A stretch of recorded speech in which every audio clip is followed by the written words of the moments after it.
మన జనాదరణ ఎలా ఉందనా? జనాదరణ ఎట్లుందంటే ఇప్పుడు ఇక్కడ మన జగన్ ఇచ్చిండే పథకాలు అమ్మఒడి అయితేనేమి, మన ఇది చేయూత అయితేనేమి, ఏ పథకాలు అయినా కూడా మన జగన్మోహన్ రెడ్డి ఇచ్చిన పథకాలకి నాయకులు గొబ్బులు లేపినా కూడా జనాలు జగన్ మీద బ్రహ్మరథం పడుతున్నారు. ఎక్కడ పోయినా కూడా జనాలు చాలా అభిమానంతోన చాలా ప్రేమతోన జగనే మాకు దేవుడు అనే ఉద్దేశం పైన, ముసలిళ్ళు అయితేనే ఒక దేవుడు మాకు జగన్ అనే ఉద్దేశం పైన ఎక్కడ పోయినా ఆడవాళ్ళు స్పందన భారీగా కనపడుతుంది. ఎక్కడ పోయినా కూడా జనాల స్పందన భారీగా ఉంది. ప్రచారాలు ఎలా సాగితే ప్రజల స్పందన ఎలా ఉందని చాలా ఒరిజినల్గా ఉంది. జగనే అంటున్నారు అంతే. జగనే దేవుడు అని నాయకులకి చాలా అద్భుతంగా చెప్పని జరుగుతున్నారు.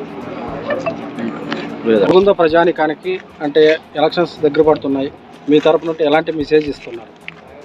మనము మెసేజ్ అంటే ఏమి ఇక్కడ జనాలు పబ్లిక్ కి ఎలాంటి మెసేజ్ ఇస్తారు? జనాలు ఏం అడుగుతున్నారు మనల్ని అంటే ఒక రోడ్డు ఒక నీళ్ళోటి అడుగుతున్నారు మనల్ని అంతే. అంత తప్ప వాళ్ళు ఏరేది ఏం అడగలే.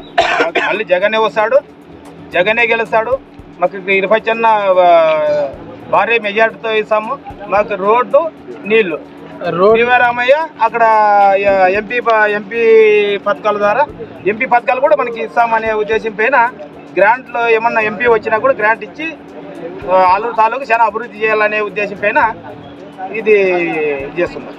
అంటే ఒలుగుంద మండలానికి కాకుండా ఒలుగుంద మండల గ్రామ ప్రజలకు కూడా మీరంటే గెలిస్తే ఫస్ట్ ఇక్కడ ఏది చేస్తారు? ప్రజలకు చేసేదేమో ఒకటి, ప్రజలు అడుగుతుండేదేమో అంటే మనం ఎక్కడ పోయినా ప్రజలు అడుగుతుండేదేమో అంటే రోడ్డు నీళ్ళు.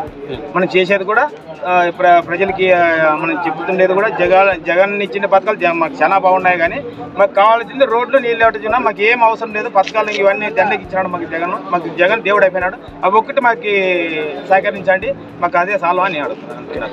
చంద్రబాబు నాయుడు ఒక కూటమితో బయటకు వస్తున్నాడు, మరి ఆ కూటమి గురించి మీరేం మాట్లాడదలుచుకుంటే ఏం మాట్లాడారు? చంద్రబాబు నాయుడు కూటమి అంటే ఏదో భయం పుట్టి అందరినీ నూరా అని పిలుచుకుంటున్నాడు తప్ప అంతా ఇక్కడ దోచుకొని పోయిండి నాయకులను తీసుకొని టికెట్లు ఇచ్చుకుంటూ పోయినాడు, కానీ ఏదేమి ఇది లేదు. కూటమి కలుపుకొని తిరుగుతున్నాడు, ఏం లేదు.